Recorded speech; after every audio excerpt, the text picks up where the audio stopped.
Hi everybody, this is Trish from Susquehanna Investigators of Paranormal Activity, and I know you guys have been anxiously awaiting another update. So this one's going to be informative like the last few that we've had. First I want to talk about, we're going to be at the ACMAC October 26th and 27th, which is pretty exciting. They're both sold out, so our team's going to be up there, which is fantastic. We're also going to be at Collusion Tapworks in York on Friday, October 19th. That's going to be really informal. They have great beers and great food, and so you should come on out and talk to us. We're just going to kind of be walking around and flying our freak flags high, so to speak, although we are completely normal human beings. The other thing I wanted to talk about, because we're approaching Halloween, is Poltergeists. So Poltergeist is actually a German word, polter meaning crash or disturbance, and Geist meaning spirit. So just so you know where that word comes from. And there's lots of different theories about what a poltergeist actually is. Is it a spirit? Is it nothing? Is it something made up? Was it a great Steven Spielberg movie? I don't know. It could be all of those things and none of those things. Probably the one I most believe, I guess, is the fact that poltergeists are typically a lot of human emotional energy, and it just builds up and builds up like stress, and then it's sort of unleashed. So it's more of a spontaneous combustion of emotions, I guess. Typically, I will have people come up to me, and actually this has happened twice at the ACMAC dinners, where people come up to me and say, you know, all of a sudden all this stuff started spontaneously moving in our house, and doors opening and closing, and it just, what's there? And the first question I always ask is, do you have a teenage daughter? And in both instances, the answer has been yes. And I explain to them, and this is why the theory of this being really high stress emotional energy sort of being unleashed is because this is always the case in every instance where I have spoken with someone about poltergeist activity, things like that. It's not spirits. They don't talk about seeing apparitions. They don't talk about hearing noises. They just mention this spontaneous movement of furniture, or just like a whoosh, hurricane or tornado in the house. So typically, if someone is experiencing this kind of activity for the first time, it's not a new house, nothing else has really changed except for their daughter just hit 12 or 13, it is typically, and a shout out to girls, this just shows woman power. We do have a lot of emotional energy, and when the hormones hit, as you gentlemen are fully aware, sometimes we maybe become a little too emotional. So what happens is, for someone transitioning into puberty, their body's changing, their mind is changing, their heart is changing, their chemistry is changing. So there's a lot of stress involved in that. And so sometimes, not knowing what to do with that, we project it outwards. And whether you believe this or not, it's scientifically proven that we are sources of energy. If you do not just aura pictures or anything like that, but if you get an energy picture done of you, you will see energy. Everything on this planet has energy.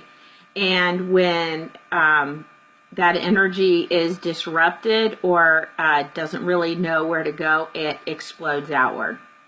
So any of you firemen, any of you first responders, anybody working in the energy field, if you agree, disagree, please comment on this video, because one of the things that I face as a challenge is people just, oh, you know, no, none of that exists. We don't really have that. You don't have to believe in spirits, but you should believe that we are sources of energy, because we are. And I will set up a booth and argue that with anybody. Maybe. Maybe on the booth part. So something to think about if you have a friend with a teenage daughter, or if you have had or currently are experiencing a teenage daughter and those things are happening. Last year at the ACMAC, we actually recommended that this family get a medicine bag for their daughter, and I think they mentioned that that might be helpful. They had one of their mothers actually made medicine bags, which is great. And a medicine bag is something the American Indians would wear. It was like a pouch necklace, and they would put herbs and true medicinal things in there.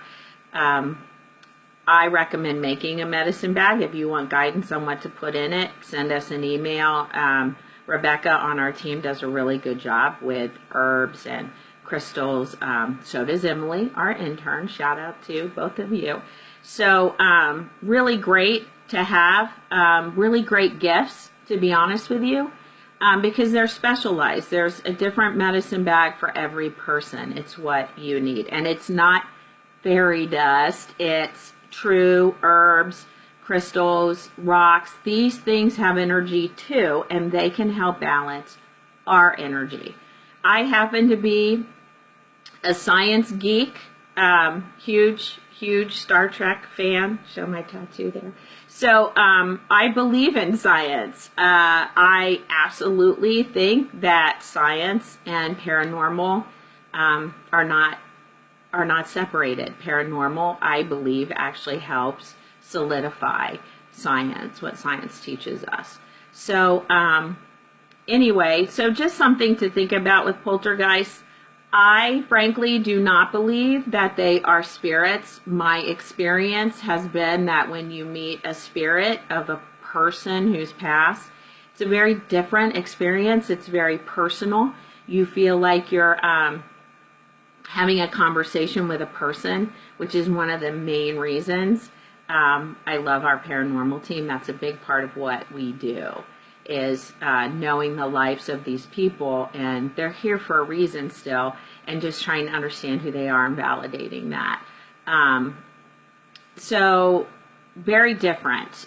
Just like it's very different when you encounter something dark, something demonic, and I do believe in demons and angels. I think God made a lot of different things for a lot of different reasons. We have purple flowers, we have pink flowers, we have green trees, we have cherry blossoms. So why wouldn't we have different types of entities? But experiencing a dark spirit, you know it. You don't even have to be a sensitive or a medium to know that. You walk in and wow. Angels, I know it seems like I'm all over the place, but these are the few things I wanted to talk about that have come up that people have asked me about recently. And I'm sure you guys are probably thinking about it. Angels are not these fluffy little winged creatures with, halos and light, and they're so kind, and they come and wrap their arms around you.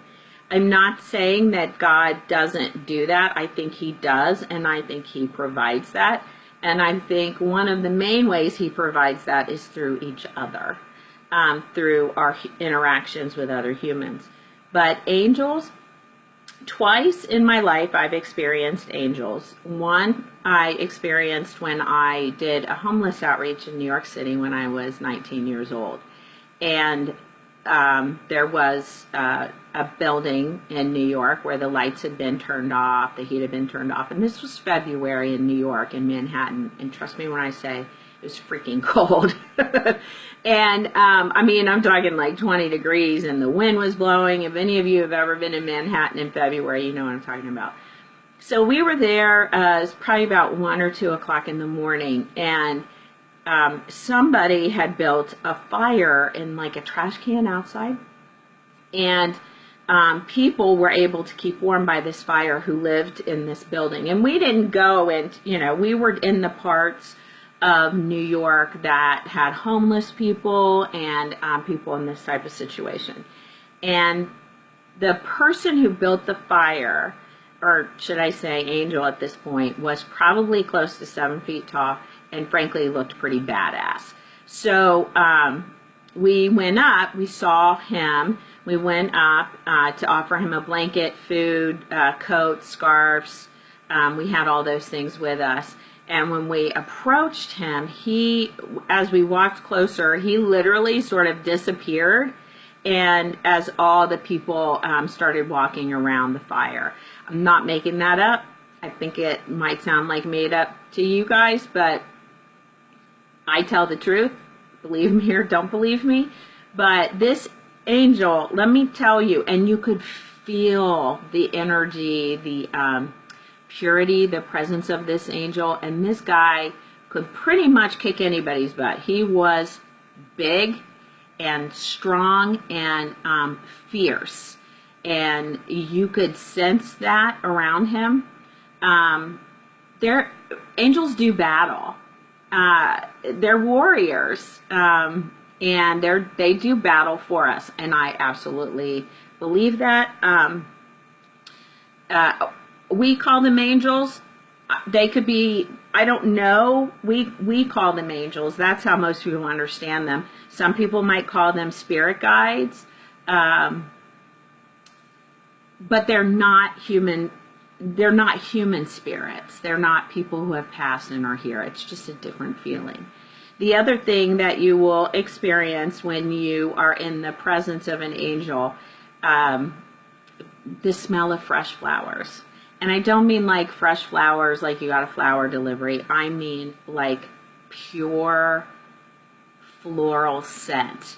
I have experienced that once, and it was amazing. And there were probably 40 people in that room, and everybody started kind of sniffing, going.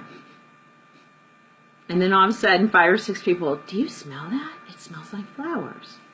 Who's wearing honeysuckle? Because to me, it smelled honeysuckle-y. I don't think that's a word. So I bring this up to say, we have different entity types in this world. And I've been in the presence of some of them, not as much as other people, because I prefer the interaction of spirits who were human, who are still here. It's a history. It's a life that you're hearing from, and I love history. I love the history of people and their lives. So I have more of an affinity to be drawn towards them. But poltergeists, I absolutely believe that those are teenage girls. Now, it could happen if you have a boy. I just think boys just process things differently. I'm not saying it isn't hard to be a boy. I don't know. I've never been a boy. But I raised 2 boys, and I'm currently helping raise my grandson. So I see the tension. It's just different. It's not as much of an emotional tension. And the very last thing I promise that I'm going to say about this is one of the things to remember about our teenage girls is that, and even young women, is that we as women are socialized to compete against each other. We are socialized to be the prettiest, the smartest, the thinnest, have the best skin, the best hair. We are to be the most athletic. We are socialized to compete against one another, and we're socialized to do that so that we get the best mate. So if you look at a middle school and a high school situation, you will see women, the girls, even in college and just entering the workforce.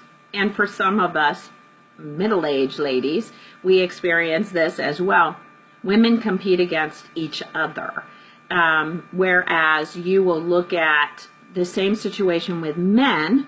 They are socialized to work together as a team.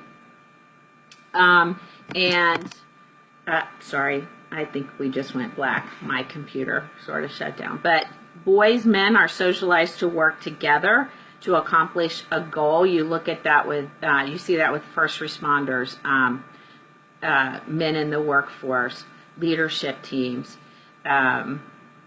Obviously, sports are a big part of that. So I think that's something to remember as to, okay, so why don't we have all that boy energy? Well, girls are competing against each other. Boys are building a team, a group. So it's different.